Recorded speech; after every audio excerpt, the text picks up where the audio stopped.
Hello, I'm John Rossi, a touring drummer with a love of all things animal. When I'm on the road, I visit as many zoos, aquariums. Hey, wait a minute. What's going on? Hey, what's going on there? Hello? Hello? Hello? We interrupt your regularly scheduled program to bring you Rossifari Zoo news. News you can use from the world of zoos and conservation. Every week, we bring you breaking news and analysis from around the globe, featuring the animals you love and the people who care for them. And here's your anchorman, John Rossi. Hello, hi, hello. Welcome back to Rossifari Zoo News, your look at everything going on in the world of zoos, aquariums, conservation, and general animal weirdness. So before we get to all the stuff, a couple of quick reminders. Make sure you hit subscribe so you don't miss any Friday Zoo News episodes or any Tuesday interview episodes. Also, make sure that you're following along on the socials at Rossifari and on TikTok at Rossifari Pod. You can also tag me in any Zoo News worthy stories you see there, and whether I use them or not, I will say your name at the end of the episode, so that's pretty exciting. You can also email stories to me, rossifaripod@gmail.com. So, all right, let's get into it. So, after last week and all the kind of updates in the world about me, I don't really have a lot to say about my life this week. I'm home for the first full week that I've been home in close to 2 months, and I'm really, really enjoying that fact. I'll be back at the aquarium this Sunday for the first time in ages, and despite being slightly nervous that I will have forgotten everything about what I'm supposed to do there, I am looking forward to returning. I hope we still have animals and stuff. Yeah, we probably do. Other than that, nothing much to report. No one sent me any luggage this week, red panda or otherwise, so that's a bummer. But actually, a slow week does serve as a good opportunity to catch you up on a few things we talked about a long time ago, namely at the start of the season back in July. Now, back when Season 5 launched, I had some goals that I mentioned for this upcoming season. Some of those included an increased social media presence, a new website, podcast merch, and a newsletter. Well, we are now 3 months into the new season, a quarter of the way in, so here's an update on those goals. Let's see here. Increased social media presence. Well, we have doubled our following on socials since the start of the season. Doubled it. Mind blown. It is so cool. New website? Well, it's designed actually. You may remember that I said I want to make Rossifari.com a true hub for zoogoers, a place where you can go and search for a zoo before you head there to get an overview of the facility and some of my favorite things to look for at the zoo, and also like favorite restaurants, places to stay, stuff like that. Just my experiences at the zoo. Also, all of the episodes from the zoo in one convenient place so you can listen on your trip or before it. Well, that is actually in the process. Now, I'm not going to lie, it's very time consuming, but the design of the new site is great, and I'm looking forward to getting the zoo database a little more put together, let's say, and then launching the new site to y'all. So yeah, I'm really excited about that, and unfortunately, it's kind of the thing that keeps being at the bottom of my very busy list, but it will be coming, and it looks fantastic. So then that brings us to merch, and I've talked to a few different people about a few different ideas, and while some may take a little while longer to get rolling, there will be at least some Rossifari merch available for you as you start your holiday shopping. Or if you're one of those really organized people who has already started your holiday shopping, well, there will be at least some Rossifari merch available for you before you finish your holiday shopping. Unless you're one of those really, really organized people who is already done with their holiday shopping, in which case, geez, honestly, calm down. It's the middle of October. And then as for the newsletter, well, I still have 3/4 of the season to go and can't get it all done in the first quarter.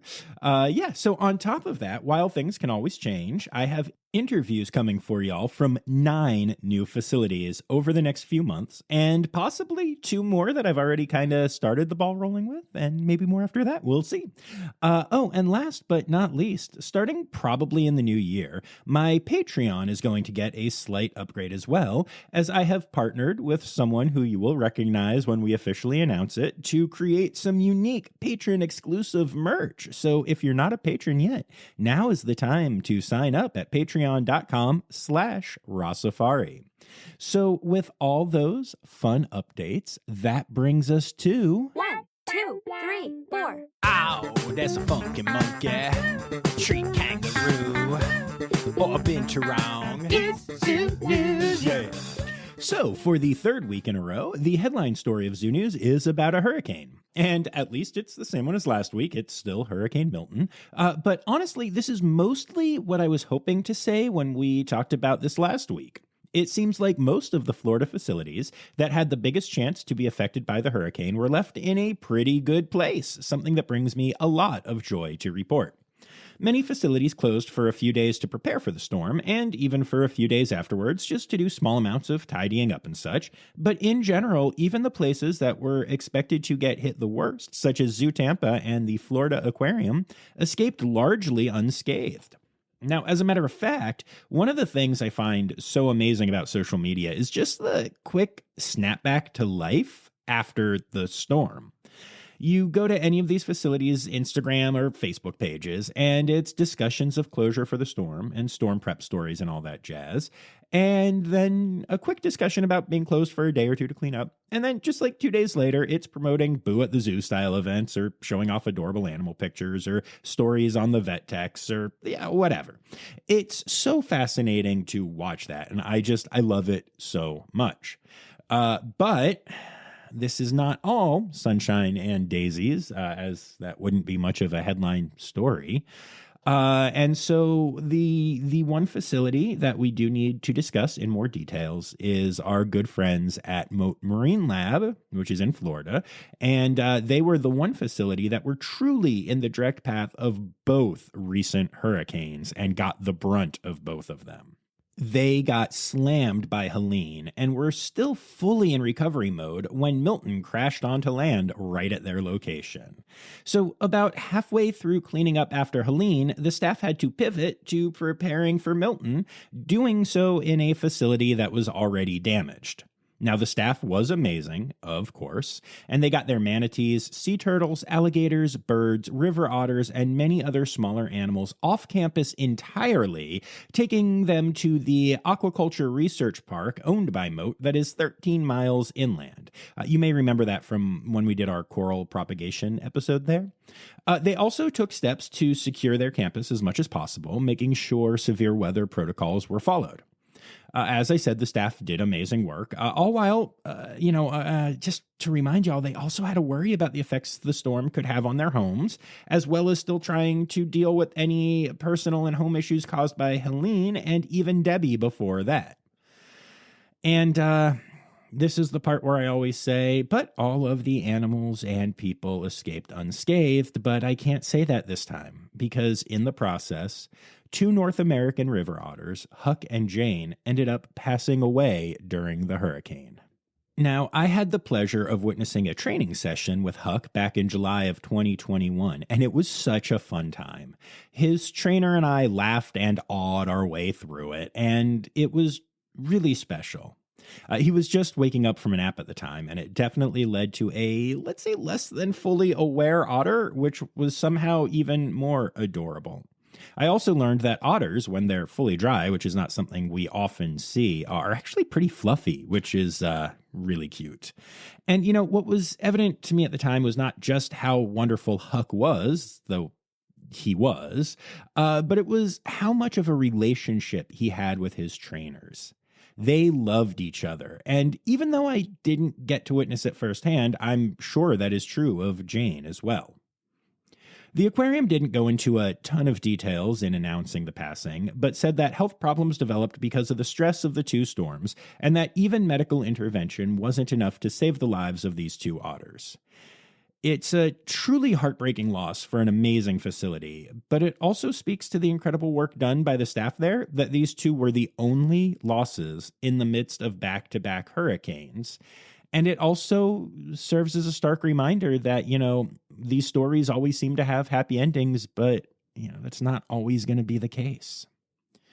And, the loss of these otters is obviously a huge loss to the staff at Mote, but they were also beloved by the community as well. Every time I visited Mote, the otter viewing areas were packed with fans, often far more so than even the manatee viewing or the sea turtles. They truly brought a lot of people to a science center, to an aquarium, and in the process led to a whole lot of conservation education for fans of these cute little otters. In many ways, their loss represents the losses of the community at large in the Sarasota area because of these storms. So, with all of that said, Mote Marine Lab is facing a heck of an uphill battle. And of course, it is one that they will take on with zeal, and it's a battle that will be triumphantly won at the end, but not without a lot of help from people, including people who love zoos and aquariums. Now, y'all know Mote has been very good to me. To all of us in the Rossifari community, really, because some of those episodes are some of the most memorable episodes of this podcast. So if you're at all able to, please consider visiting mote.org/hurricane to make a donation to help this incredible place recover. I cannot wait to visit again after Mote is reopened and to share the story of the recovery with y'all. Now that is going to be an absolutely incredible episode. And that brings us to our births for the week. Disney's Animal Kingdom has welcomed a Sumatran tiger cub. The little boy is named Bakso and is doing quite well with mom behind the scenes. He'll be visible to the public in a few months, but for now is bonding with his mom, Sony, and is doing great. So yeah, welcome, little one. The Memphis Zoo has announced the birth of a baby tamandua to mom Winnie and dad Mr. Wendell. The baby hasn't been named yet, as they don't know the sex of the animal at this time. Winnie is doing a great job being a mom, and Mr. Wendell is enjoying life behind the scenes as mom and baby bond. He's just chilling, y'all. Congrats to the zoo. All right, we'll be back after this quick break. Did you see the Colombian government is spending almost $4 million to relocate Pablo Escobar's hippos? In Brazil, a school of piranha attacked and injured at least 8 people at a beach resort. First fatal mountain lion attack in 20 years in California. Hey, it's me, Forrest Galante, wildlife biologist. You may have seen me on Joe Rogan's podcast or my various TV shows like Extinct or Alive or Shark Week. So join me and my friends as we break down animal news from around the world and discuss all things wildlife. Click here to unlock these animal mysteries. New Forest Wildlife Park has welcomed a baby giant otter, the third such birth for parents Ibira and Simuni. The pup is a small female that is very vocal and has been named Ari Rana. This is the South American tribal Tupi name for the giant otter, and its literal translation is water jaguar. I love that. The Chester Zoo in the UK has announced the birth of an anoa calf. This is an incredibly rare animal in human care, and to make the birth even more special, the cameras at the zoo captured the birth, the first time this has ever been recorded for the species. The baby has been named Kazumbar after a town in Sulawesi where teams from the zoo are working with the Indonesian government to help anoa conservation. And if you go to the Chester Zoo's social media pages, you can witness this amazing birth for yourself. And then last but not least in our births, we have the Whipsnade Zoo, which has announced the birth of a baby southern white rhino. This rhinelet was born to first-time mom Fahari and is doing very well. It's the second rhino birth in the last 8 months at the zoo, so it's a really cool time to see the rhinos at the Whipsnade Zoo. Baby rhinos, especially when they get the zoomies, are adorable, y'all.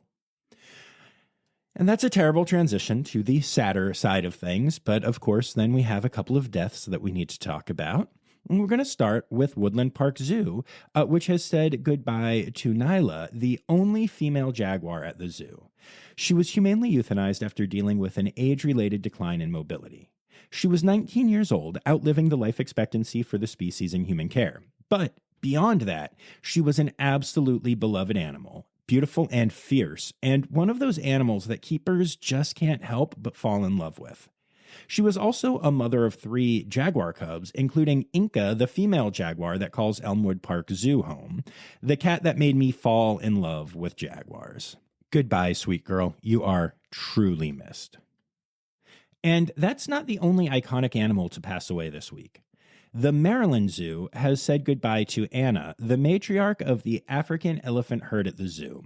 She was 49 years of age, surpassing the median life expectancy for the species, and had lived at the zoo since 1983. Unfortunately, Anna suffered a fall last week, and the injuries from the fall, coupled with other health challenges due to her advanced age, led the veterinary care team to make the correct and humane decision to euthanize her. The zoo simply won't be the same without her. She's one of those animals that generations of people have fallen in love with, and that's just amazing. So very sad to see this icon go. And then last but not least, the Rolling Hills Zoo has said goodbye to Gumu, the aardvark that called the zoo home. Gumu was 18 years old at the time of his passing, which is in the upper range of the lifespan for aardvarks. Gumu was diagnosed with cancer back in March, which was determined to be untreatable. The zoo did an incredible job keeping him comfortable until that was no longer possible, and then said goodbye.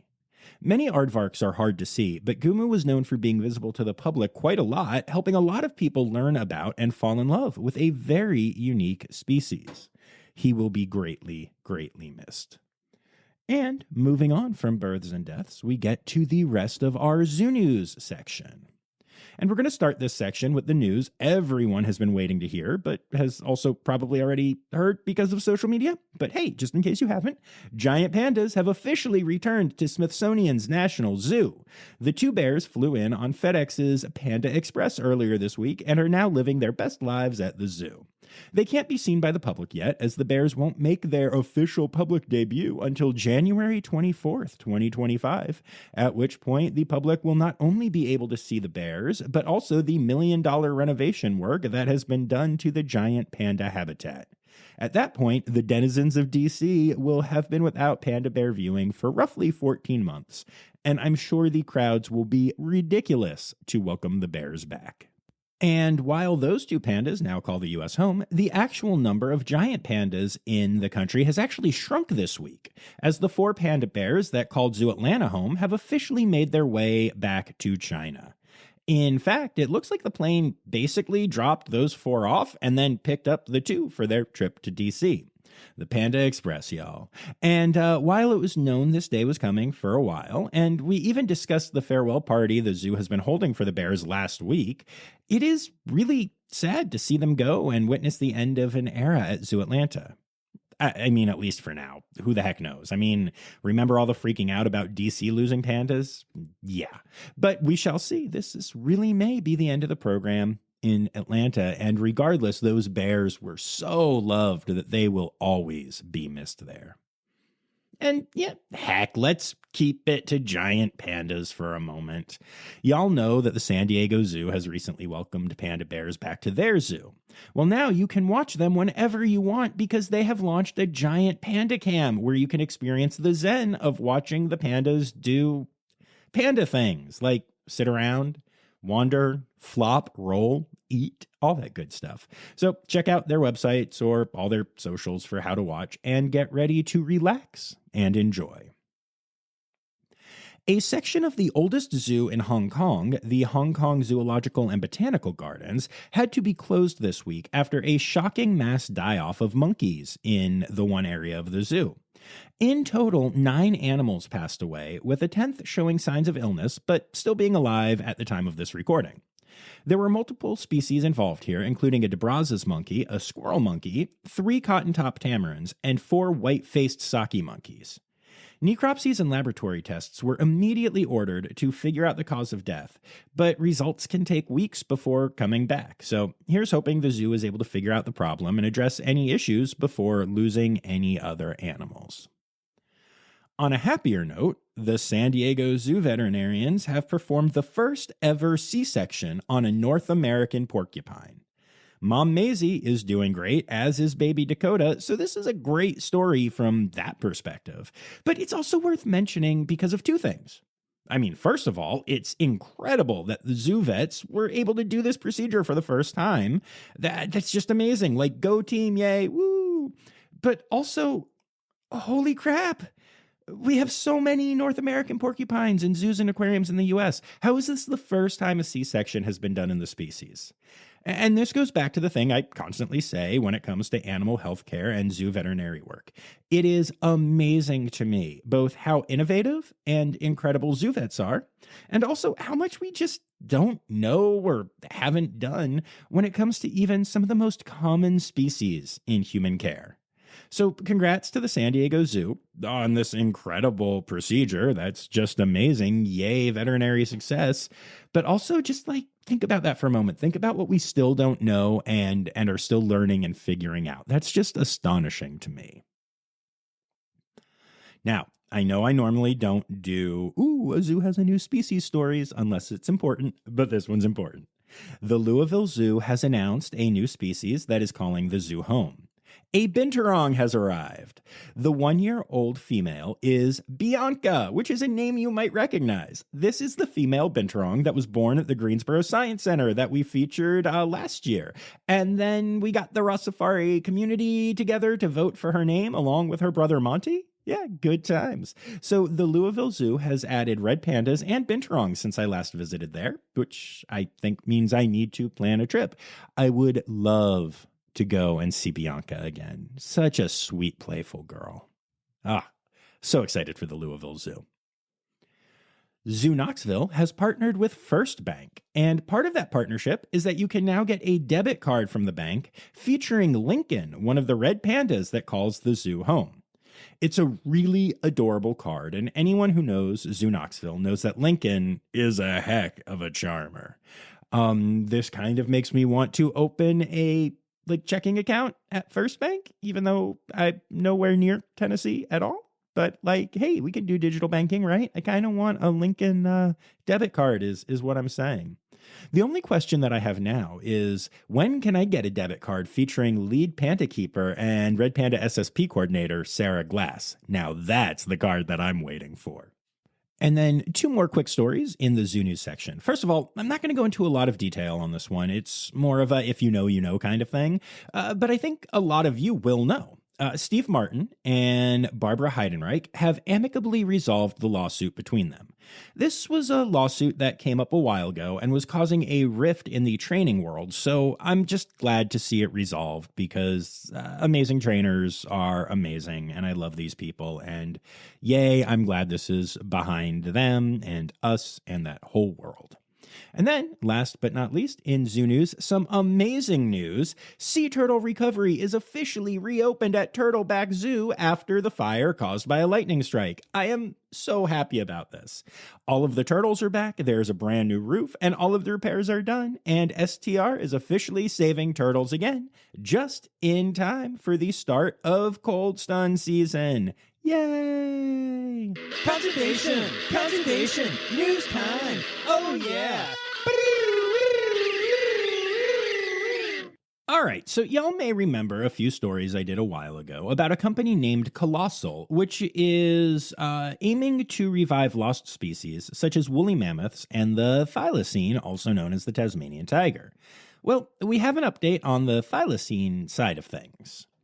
Colossal has announced that they have sequenced 99.9% of the thylacine genome, with just 45 gaps left, which they expect to be able to close soon. Of course, with no remaining thylacine body parts available to them, geneticists outside the company don't see how they can close those 45 gaps. In fact, the full human genome was sequenced well over 99.9% of the way for a very long time, but only recently was completed. And we have humans readily available to us as we are them. And then there is the issue that even if there is a fully sequenced genome, there is no feasible way to create living cells containing the genome. Colossal plans to genetically modify a fat-tailed dunnart with the thylacine genome to make it into something that is almost, but not quite entirely, unlike a thylacine.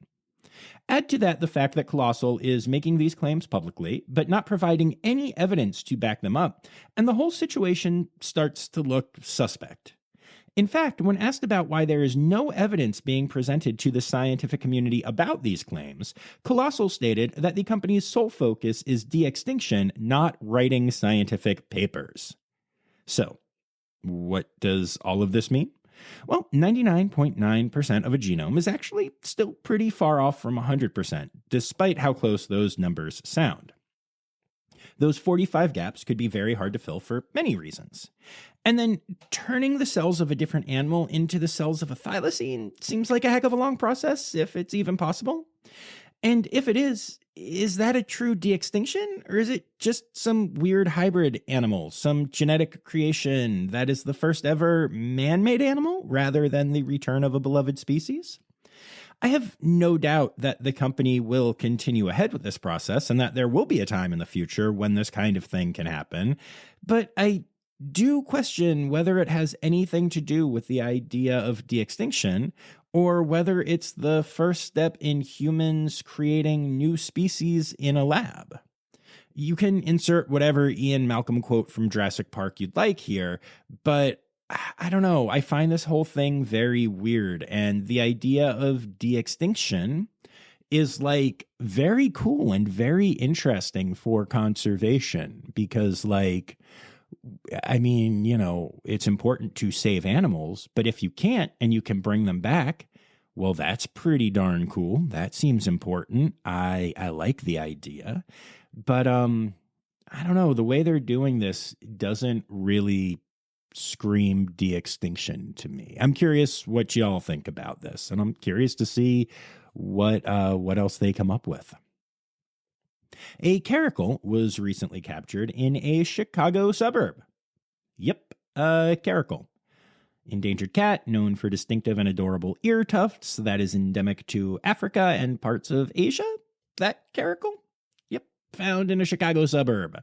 No one knows how or why yet, but that just goes to show you that the illegal animal trade is alive and well, and that people that get these animals often don't know what to do with them.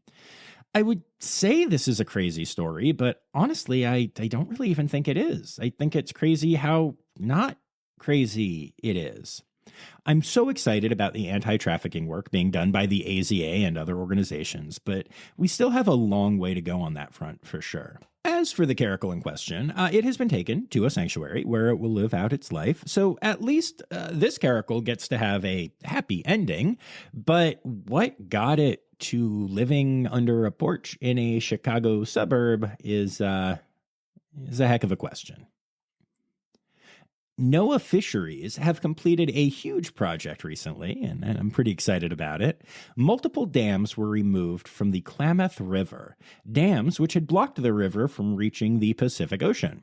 This process is expected to help restore fish populations throughout the river and also to reinstate over 400 miles of river and riverside habitat that animals will return to in huge numbers, helping to rebalance the ecosystem both in and along the river for 400 miles.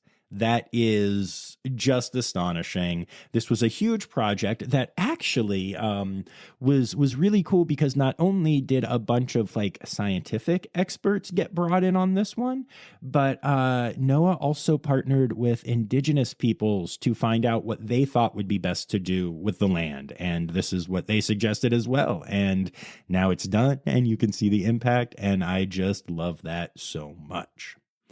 And then last but not least in conservation news this week, if you live in Australia, first of all, hello from the past. I hope you're enjoying the future there.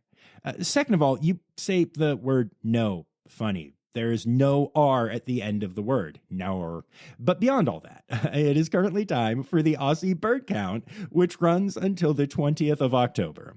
This is the biggest birdwatching and citizen science event in Australia, and you can help by going to aussiebirdcount.org.au to register. Even though you have to type an extra dot and 2 more letters than we do here in the States to get to your websites, you should still go register and participate. And to my Aussie listeners, I do love you all. I love all my Aussies so much. Don't hurt me.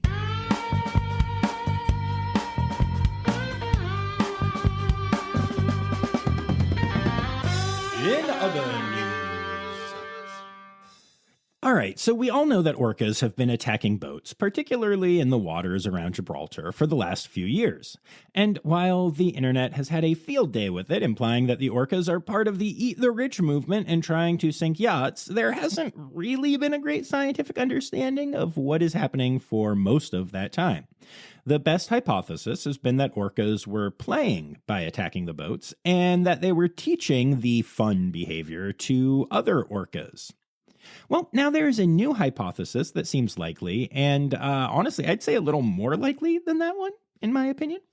The Bottlenose Dolphin Research Institute is now proposing that orcas are attacking the boats because they resemble the primary prey of orcas in the region, bluefin tuna.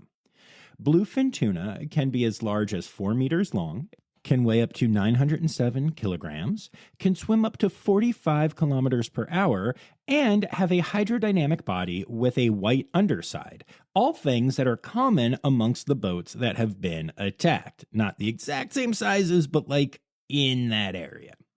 And young orcas need to be taught how to hunt by their parents and other podmates, and they often help each other learn, a lot of the young ones, which can also help explain the fact that it seems like many of the attacks are coming from younger orcas who have maybe learned some hunting techniques but haven't learned how to discern boats from their prey yet, or just, I don't know, want to practice.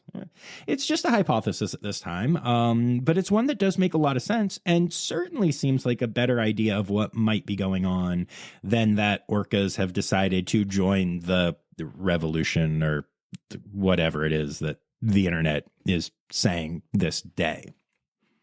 And then last but not least in other news, the first known dog-fox hybrid has been discovered in Brazil.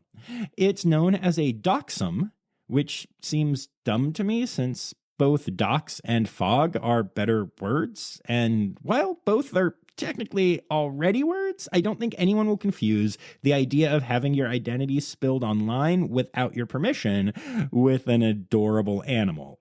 But I digress. I do think fog would be a bit of a stretch, but anyway, the mother of this hybrid is a pampas fox, and the father is a domestic dog. And if you look at it, it really looks exactly like what you would expect if you heard that a dog and fox bred. Honestly, what you're picturing in your head right now is probably right, unless you're thinking like a red fox, because it's definitely like a gray animal. If you want to see actual pictures, you can Google it, dog fox hybrid or dachshund, dumb name, but you can Google that. But yeah, it's really cute, y'all. Ah, crap. I can already hear Zoe telling me she has made a surprise trip to Brazil that she's planned for us. Just minutes after listening to this. We are not getting a dachshund. I hope. Animal, animal, animal holidays. Animal, animal, animal holidays. All right. It is officially October still, in case you didn't know, which is Croctober, a Tamara month, Bat Appreciation Month, Squirrel Awareness Month, and Adopt a Shelter Dog Month. And again, just to clarify, in case any particular person is listening, it's not Adopt a Dachshund Month. It should really just be docs. But I digress again. Anyway, and that brings us to our days and weeks. And the 18th is World Okapi Day. And I actually have an Okapi here to talk about it. So, Mr. Okapi friend, tell me what you think about World Okapi Day.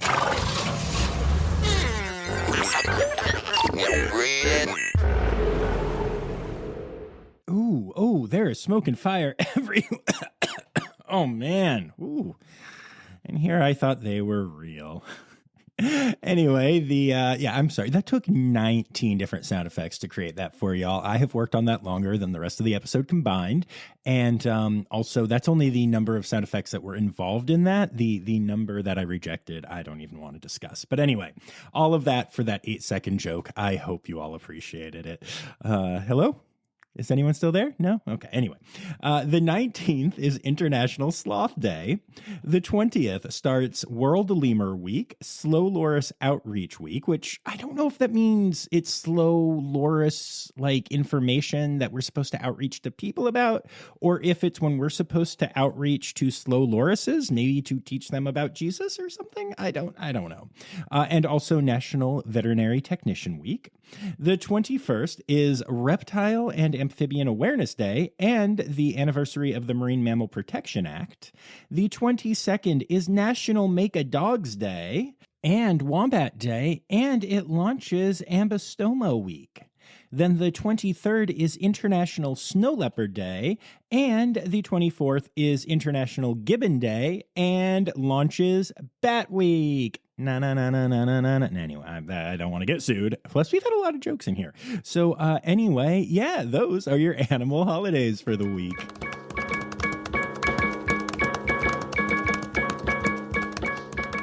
All right. Well, there you have it. One of the goofiest episodes of Zoo News ever. Or, well, let's be honest. It's me. They're all kind of goofy. But I hope you all enjoyed that one as much as I enjoyed recording it. And I'd like to take a moment to say thank you to my Red Panda level patrons, Dr. Laura Schenk, Dr. Stephen Williamson, Barbara Bennett, Jenny Owens, and Kevin Williams.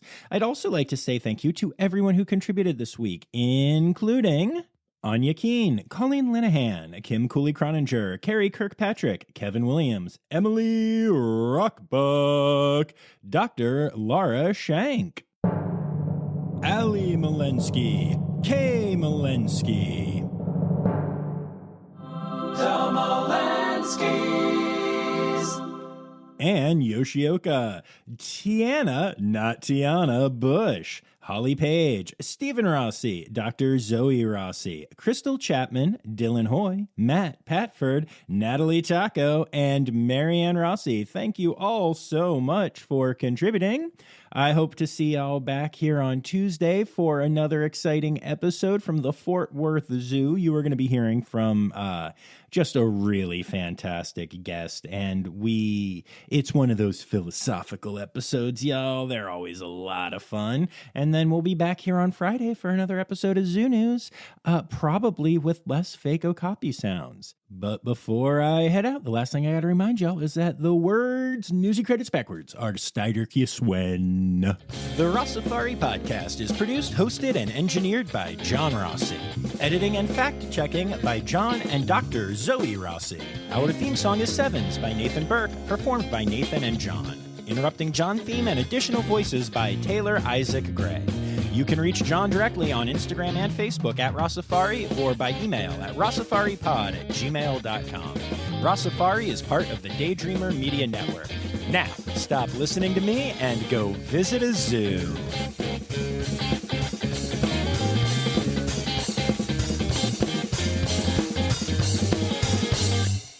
Good boys.